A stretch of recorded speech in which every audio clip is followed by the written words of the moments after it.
I just wanted to talk to you about how you can use photography in your Gcse art sketchbook.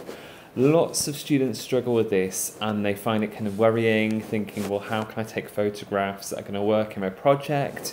And how do the photographs link to the artists that I've looked at? Well, it's nothing to worry about. It's quite simple, but I'm just going to tell you kind of how to go about the process. So you can see here on this front page, we have got a student that has been doing portraiture. So I've looked at an artist that does portraits, and then she has taken photographs of her mum and dad in different expressions, and then they have become drawings, and then eventually they become paintings. And the reason the paintings are so good is because the photographs are really good. So if you have a high quality at the beginning of your project in the photographs, then it's really helpful for you to have a really high quality outcome at the end of the project. So if we have a look here, if you were to choose an artist like Suzanne that does still life, then you would do a photo shoot of fruit. And you can see here, this student has done a really good photo shoot in black and white with dramatic lighting and plain backgrounds. So we don't want to see kind of the carpet on your bedroom floor or your kitchen table. We want to see very clean, professional looking backgrounds in your artwork. So your photo shoot should have maybe a piece of white paper behind the fruit to make it really, really clear. Also, you can see that this is lit really well with a bright light shining onto the fruit to make it really dramatic. And the student has done one page in black and white and the other page in colour. So they have two different options to work from. This student has chosen Mondrian as their artist. And you can see here they've done a really good photo shoot of trees.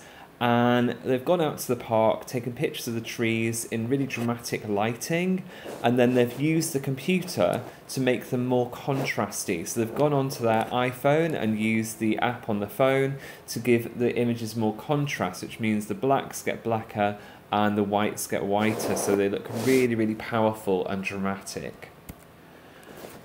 This student has chosen Mark Powell, so they've been looking at this artist who does lots of drawings of old people's hands, and then they've done a photo shoot based on hands, and you can see they've kind of made it look more interesting by the hands holding this kind of necklace, this rosary, so they have interesting images to work from. Again, the lighting is really dramatic. They've shone a torch or a lamp onto the hands to make it look like there's lots of dark shadows and lots of bright highlights, which is going to make the drawing process much easier for this student.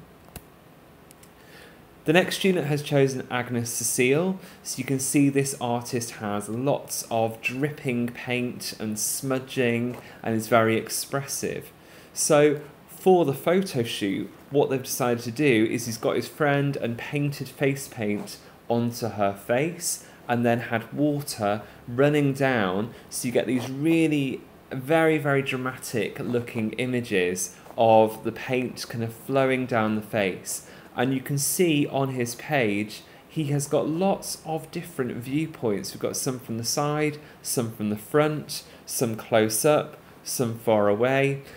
So he has lots of material to work from. It's not just photographs from one angle. Also, some of the pictures have been turned into black and white to make them more dramatic, and also to be easier to work with when doing pencil drawing. This student here is looking at Jim Dine, and Jim Dine does lots of drawings of tools, of saws and hammers and things you get in a tool shed.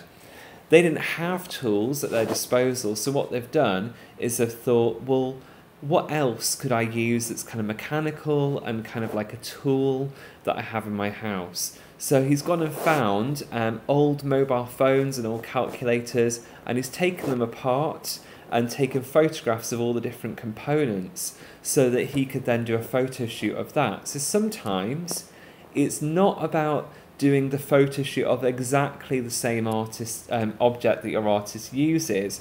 Sometimes it's about thinking creatively about an alternative object that you could get your hands on, that you could take photographs of, because you're not always going to have access to the things that your artist does photographs or paintings of or drawings of. You're not always going to have those things in your house or close to where you live. So you need to think creatively sometimes and look for an alternative. So that's just a bit of a recap for you about using photography in your GCSE art sketchbook.